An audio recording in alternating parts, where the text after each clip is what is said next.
vous êtes chaque fois là avec nous, parce que vous publiez des livres prestigieux. Merci. Hein? Est-ce qu'il faut que je cite, vous étiez chaque fois venu parler par exemple de l'Iliade et l'Odyssée? Grand voyageur illustré également. Par qui? Mimo Palladino, un artiste italien contemporain. Voyage en Italie de Stendhal. Avec tous les romantiques européens. Les Métamorphoses d'Ovide.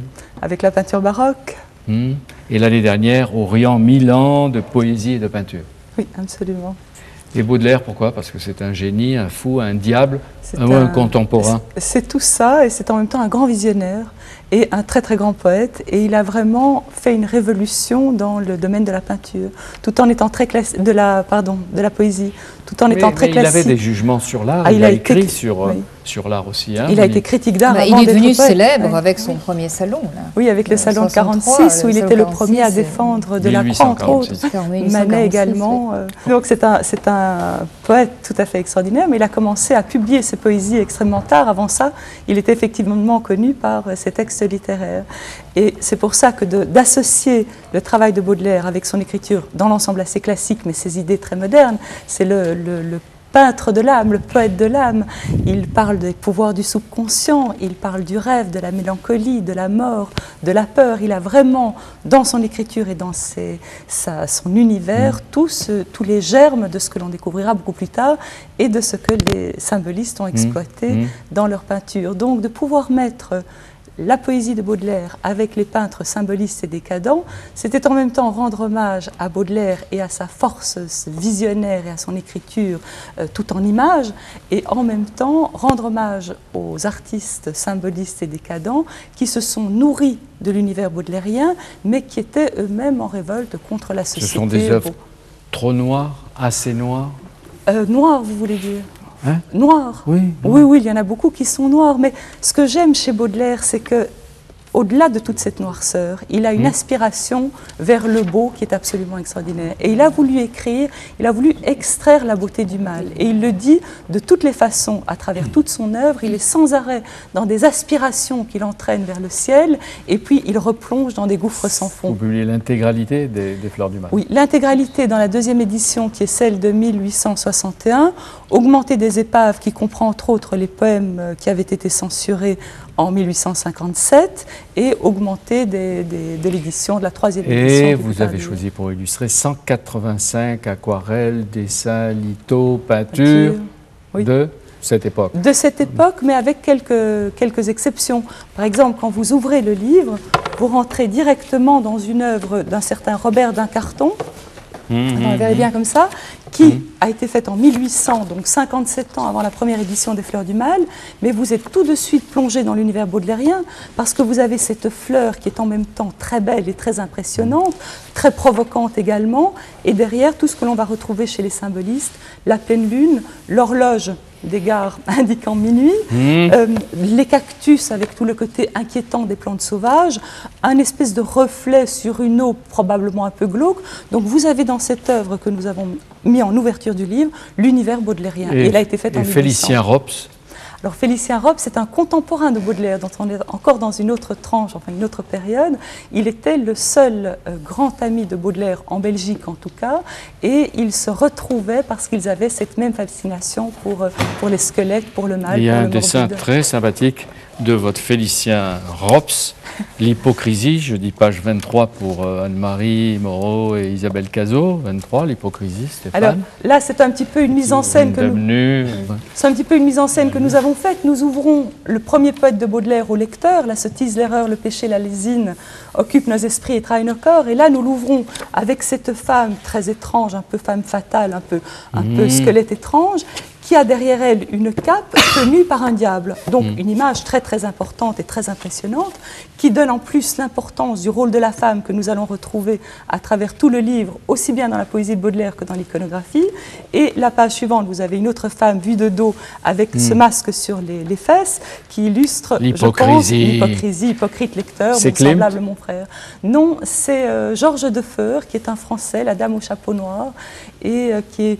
On pense souvent effectivement à Toulouse-Lautrec, à Klimt quand on regarde cette œuvre. Et elle donne le côté, parce que dans les coffrets, j'essaie vraiment de donner tout ce que l'on va retrouver dans le livre. Elle donne le côté femme fatale, un peu menthe religieuse, et au dos, avec le Félicien Rops, les bas-fonds parisiens, la prostitution. On va essayer d'illustrer avec quelques exemples pour qu'on les voit à travers Bibliothèque Médicis. L'homme et la mer, Courbet. Alors l'homme et la mer, oui, homme libre, toujours tu chériras la mer. Et effectivement, on a cette peinture de Courbet qui n'est pas un artiste symboliste, mais là on germe tout ce que l'on retrouvera dans le symbolisme, avec cet homme tout petit devant l'océan et l'infinité de l'océan et des ciels. C'est aussi la ville, c'est aussi Paris. Oui, Paris a une place très importante, mais surtout tout ce que la ville renferme comme mystère, comme mélancolie, comme rêve, comme impossibilité d'en sortir. Et donc, il est tout le temps là. Et je pense que c'est vraiment ce qui m'a le plus fasciné chez Baudelaire, c'est dans ses élans. C'est vraiment l'élastique, on part dans des élans mystiques, on retombe dans le fond.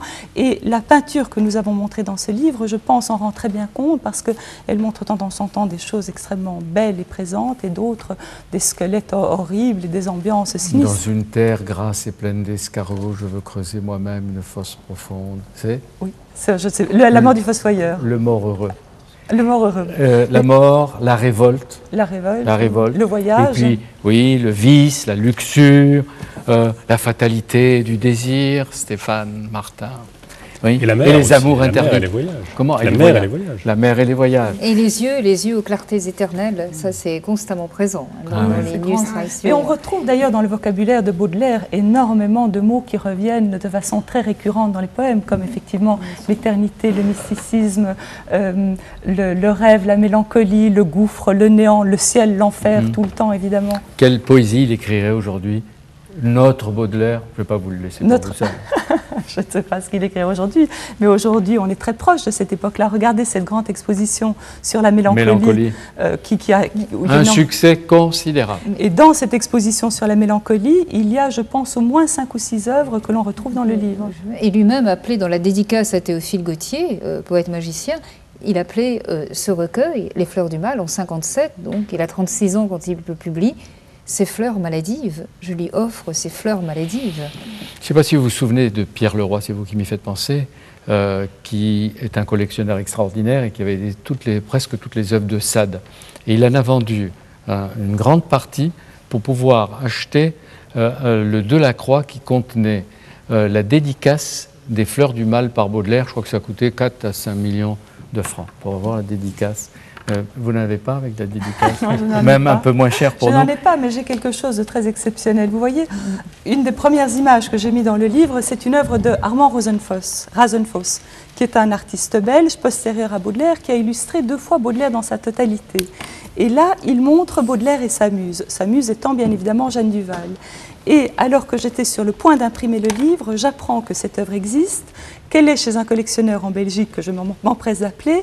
J'arrête quasiment les machines à l'impression pour avoir un hectare et pouvoir présenter cette œuvre-là. Mais vous voyez, la femme a un voile. Elle est là, alanguie, devant Charles Baudelaire, couchée sur tous ses livres. Donc il y a énormément d'ironie et d'imagination dans cette œuvre. Mais elle a ce voile qui en fait n'existe pas, qui a été une pudeur d'un collectionneur. Les actuels propriétaires l'ont enlevé, mais je n'ai pas eu le temps d'obtenir l'image correspondante. Alors le jour où le livre sera réédité, on le saura parce que le voile sera levé. Rééditez-le, rééditez-le, rééditez-le, vendez-le bien d'ailleurs. Il vous faut combien de temps pour un livre comme celui-ci? Pour le réaliser? Ou comme Lorient, Milan, de poésie, de peinture? Je compte en moyenne 3 ans. Ouais. Une fois que le sujet est arrêté, une fois que je suis sûre que c'est effectivement ce mariage-là, ces correspondances-là que je veux créer, alors il y a 1 an et demi de recherche, 1 an et demi de réalisation. Mais on fait environ 3 maquettes entières pour arriver à trouver le rythme, les surprises, les bonnes correspondances, et puis on passe... Avec la recherche des couleurs, l'idée de la couverture, voilà. La force de la couverture. Alors là, il y a même une petite subtilité. On a pris des caractères qui sont très très grands pour qu'il y ait une lecture qui donne vraiment l'impression de l'imprimerie au plomb, de l'écriture au plomb. Et donc on a fait des espacements plus grands, il y a un travail de recherche typographique énorme. Et alors on est allé plus loin encore, le texte n'est pas imprimé en noir, il est imprimé dans une 5e couleur qui comprend du bleu, pour renforcer encore un peu le côté mystérieux de l'œuvre de Baudelaire. Vous voyez, c'est une appropriation personnelle du génie des œuvres, mais en même temps, il y a comme une vraie œuvre et une vraie création personnelle de Diane de Sellier. Un mot parce qu'on termine. Quelques rapprochements font frémir d'avoir illustré Bénédiction par l'infanticide Alfred Cobbin. On reste saisi. Mais il s'agit de mettre tout de suite dans l'ambiance, effectivement. C'est une œuvre qui est extrêmement forte.